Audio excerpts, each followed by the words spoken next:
नमस्कार बच्चों, मैं विजय सिंह। आज आपकी क्लास 9th का जो लोकतांत्रिक बुक्स है, लोकतांत्रिक राजनीति, उसका पाठ है संस्थाओं का कामकाज। संस्थाओं का कामकाज में टॉपिक है नीतिगत फैसलों की समीक्षा। इस वर्कशीट को आज मैं पढ़ाऊंगा। आज की वर्कशीट है नीतिगत फैसलों की समीक्षा।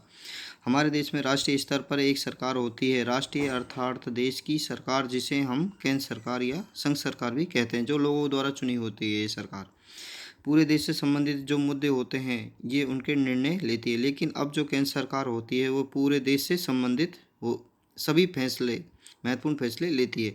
लेकिन उसमें वह अकेले निर्णय नहीं लेती है। उसमें उनके लिए काफ़ी सारी संस्थाएं शामिल होती हैं जो कार्य करने में उनकी सहायता करती है, जिनको हम सरकार के अंग भी कहते हैं। सरकार के 3 अंग होते हैं। जो 3 संस्थाएं होती है उनको हम सरकार के अंग कहते हैं। संस्थाएं विधायिका, कार्यपालिका, न्यायपालिका।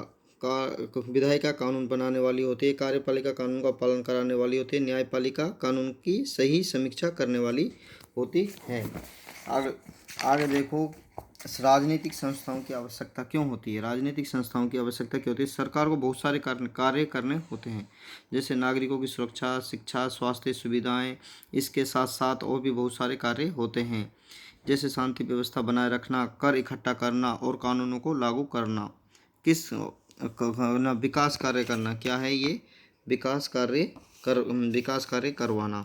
सभी कार्य सरकार को करने होते हैं। और अब आप सोचिए कि अब आप ही सोचिए कि अगर ये संस्था नहीं होगी तो क्या ये कार्य ठीक से पूर्ण हो पाएंगे? क्या ये कार्य ठीक से पूर्ण हो पाएंगे? नहीं हो पाएंगे।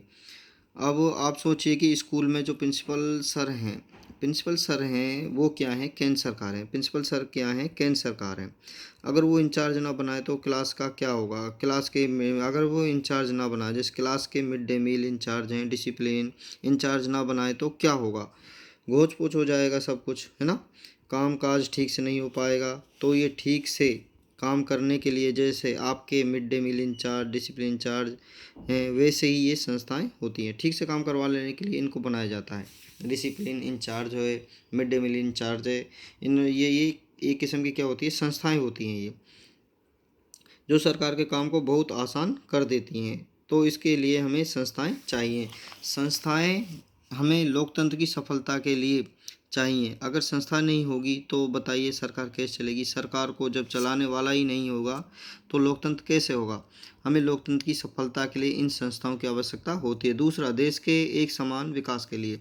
अगर ये संस्था ही नहीं होगी तो देश का एक समान विकास भी नहीं हो पाएगा। तीसरा, कानून व्यवस्था के लिए हमें संस्थाओं की आवश्यकता होगी। चौथा, देश में समानता स्वतंत्रता सुनिश्चित करने के लिए संस्थाओं की आवश्यकता होती है। उदाहरण के लिए, अगर न्यायपालिका जैसी संस्था ना हो तो क्या होगा? हमें न्याय नहीं मिल पाएगा। इसलिए हमें संस्थाओं की आवश्यकता होगी। इस तरह के कार्यों को विभिन्न संस्थाओं द्वारा किया जाता है ताकि लोकतंत्र ठीक से काम कर सके और बड़े फैसले लेने में देश के सभी प्रमुख अधिकारी शामिल हो सके। अगला देखो, आगे इन संस्थाओं में निर्णय लेने वाले प्रमुख अधिकारियों में प्रमुख 3 होते हैं। प्रमुख अधिकारियों में प्रमुख कौन है? 3 है। राष्ट्रपति है, प्रधानमंत्री और संसद। राष्ट्रपति देश का प्रमुख अधिकारी होता है, वो जब साइन करते हैं तभी कोई कानून बनता है। प्रधानमंत्री ये देश के मुखिया नहीं होते, लेकिन सरकार के मुखिया होते हैं, लेकिन नाम राष्ट्रपति का चलता है। उदाहरण की सारी शक्तियाँ प्रधानमंत्री के पास होती है। सरकार की ओर से अधिकांश अधिकारों का इस्तेमाल प्रधानमंत्री ही करता है तथा अन्य मंत्रियों की नियुक्ति राष्ट्रपति की सिफारिश से करता है। मीटिंग होती है, ये कैबिनेट मंत्रियों की मीटिंग लेता है, उसकी अध्यक्षता भी करता है। कैबिनेट मंत्री महत्वपूर्ण होते हैं। गृह मंत्री, रक्षा मंत्री, वित्त मंत्री, कृषि मंत्री। ऐसे संसद में राष्ट्रपति, लोकसभा और राज्यसभा भी शामिल होते हैं। राष्ट्रपति संसद में इसलिए शामिल हुए कि कानून तो राज्यसभा और लोकसभा बनाते हैं, लेकिन कानून वह तब बनता है जब इस पर राष्ट्रपति के हस्ताक्षर हो। राष्ट्रपति दोनों सदनों का सदस्य नहीं होता, लेकिन वह इन दोनों से ज़्यादा महत्वपूर्ण माना जाता है। लेकिन संसद के फैसले इनकी मंजूरी के बाद ही लागू होते हैं। संसद के फैसले भी इनकी मंजूरी के बाद। अब लोकसभा बनाम राज्यसभा, अर्थात लोकसभा और राज्यसभा में अंतर क्या है? लोकसभा ये निम्न सदन होता है और राज्यसभा उच्च सदन। लोकसभा अस्थायी सदन होता है, अर्थात इसके पूरे सदस्य हर 5 वर्ष बाद चुने जाते हैं। जबकि अस्थायी सदन ये जो राज्यसभा होता है ये स्थायी सदन होता है। ये एक साथ सदस्यों की सदस्य खत्म नहीं होते, कोई 2 वर्ष बाद खत्म होता है, हर 2 वर्ष बाद कुछ सदस्यों की, जैसे हमारे में इसमें कितने टोटल सदस्य 245 सदस्य हैं, 245 में से 20 2 वर्ष बाद हो गए, उनकी जगह नए आ गए, ऐसे ये चलती रहती है, यानी कि अर्थात ये स्थायी सदन है। इसके और लोकसभा के सदस्यों को हम 5 वर्ष के लिए चुनते हैं, और राज्यसभा के सदस्यों को 6 वर्ष के लिए चुनते हैं। किसी भी अब देखो, किसी भी सामान्य कानून को पारित करने में दोनों सदनों के बीच कोई मतभेद होता है तो सबसे ज़्यादा प्राथमिकता लोकसभा के विचार को मिलती है। अर्थात अगर राज्यसभा किसी कानून को पारित नहीं करती है तो वो लोकसभा में स्वतः पारित हो जाता है। लोकसभा के सदस्यों की संख्या टोटल तो 545 होती है, लेकिन जो 2 सदस्य हैं वो राष्ट्रपति द्वारा चुने जाते हैं और 543 जनता द्वारा।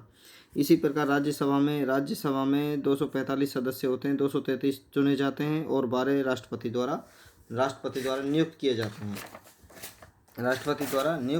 जाते हैं। दूसरा है, पैसों के मामले में लोकसभा द्वारा पारित बजट या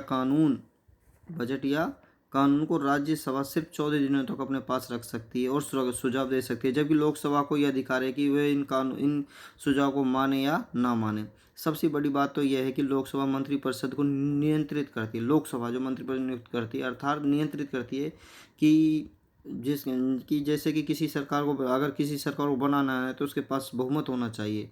लोकसभा में कितने हैं? 543। सरकार को बनाने के लिए 543 का आधा चाहिए, अर्थात आधे लोकसभा सदस्यों की आवश्यकता होती है। 272 सदस्य चाहिए राज्यसभा में, चाहे उसके कितने सदस्य हों, जीरो हों।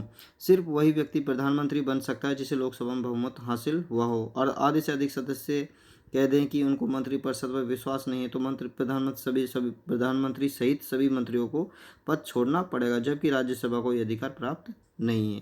धन्यवाद। आज का इतना ही टॉपिक है।